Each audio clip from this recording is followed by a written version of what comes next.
High বন্ধুরা, দেশ থেকে যারা দেখছো বা দেশের বাইরে থেকে যারা দেখছো তাদের সকলকে রং বেরং 24 চ্যানেলে স্বাগত জানাচ্ছি। আমি একটা নতুন ব্লগ নিয়ে চলে এলাম। এই দেখো, সকালবেলা থেকেই কাজ শুরু করে দিয়েছি আর রান্নাবান্নাও তাড়াতাড়ি করে নেব। দিয়ে কোথায় যাব সেটা তোমাদের সঙ্গে পরে শেয়ার করছি। এখানে দেখো, পনির রয়েছে 200 গ্রাম প্যাকেটের পনির রয়েছে। এটাকে আজকে আমি পনির পোস্ত করব। পনির পোস্ত বানাবো। পনিরটাকে ভালো করে পিস পিস করে কেটে নিই। গলাটা শুনেই বুঝতে পারছো যে আমার গলার কেমন অবস্থা। এই দেখো, পনিরটাকে ভালো করে পিস পিস করে কেটে নিচ্ছি। সকালে তো উঠতে তো খুব দেরিও হয়ে গেছিলো আর প্রচণ্ড শীত করছে, এত ঠান্ডা লেগেছে কি বলবো। ঠান্ডাতে তো সর্দি কাশি একবারে সব আরম্ভ হয়ে গেছে একসঙ্গে। আর আমার এরকম চট করে হয় না, হঠাৎ করে কি করে হলো কে জানে, জানি না, বলতে পারবো না। ডাক্তারবাবু দেখলেই বলবেন। এখানে পনিরটা পিস করে নিলাম আর এখানে আমি চালটাকে ভালো করে ধুয়ে ভিজিয়ে রেখে দিয়েছি। আর কি করব সেটা তোমাদের সঙ্গে পরে শেয়ার করছি, তোমরা দেখো ব্লগটা। এই দেখো, পনির পোস্তটা আমার হয়ে গেছে।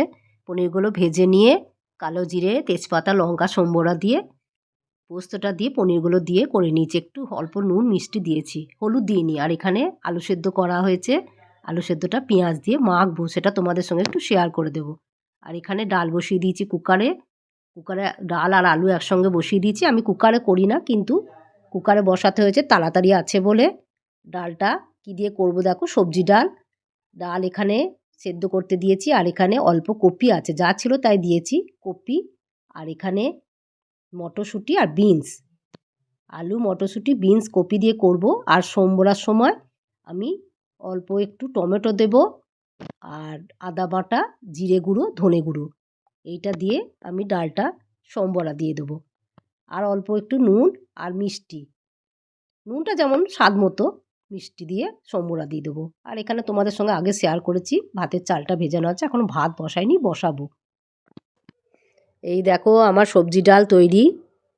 মুসুরি ডাল সবজি দিয়ে করলাম, কালারটা খুব সুন্দর হয়েছে। আর এখানে দেখো, যে আলুটা দেখিয়েছিলাম সেদ্ধটা, সেটা পেঁয়াজ দিয়ে ভালো করে আলু ছকার মতো করে নিচ্ছি। এই আজকে রান্না করলাম, তাড়াহুড়ো আছে, এর বেশি রান্না আর করতে পারবো না। পনির পোস্ত হলো, আলু ছক্কা আর সবজি ডাল।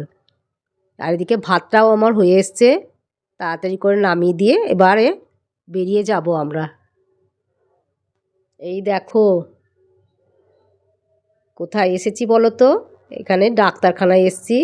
জ্বর, তার জন্য হঠাৎ ডাক্তারখানাতে এলাম। দেখো তোমরা, ডাক্তারখানাটা পুরো একটু ঘুরিয়ে দেখিয়ে দিই। জ্বরে এখন তো সকলেরই জ্বর হচ্ছে, ওয়েদার চেঞ্জ হচ্ছে, জ্বরও হচ্ছে।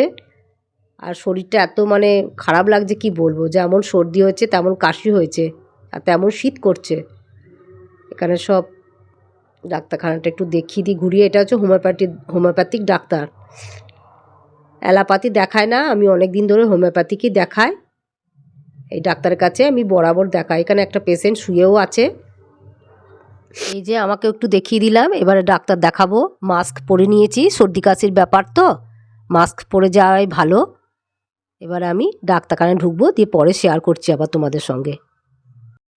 এই যে ডাক্তার দেখানো হয়ে গেল, এবারে বাড়ি যাওয়ার পালা।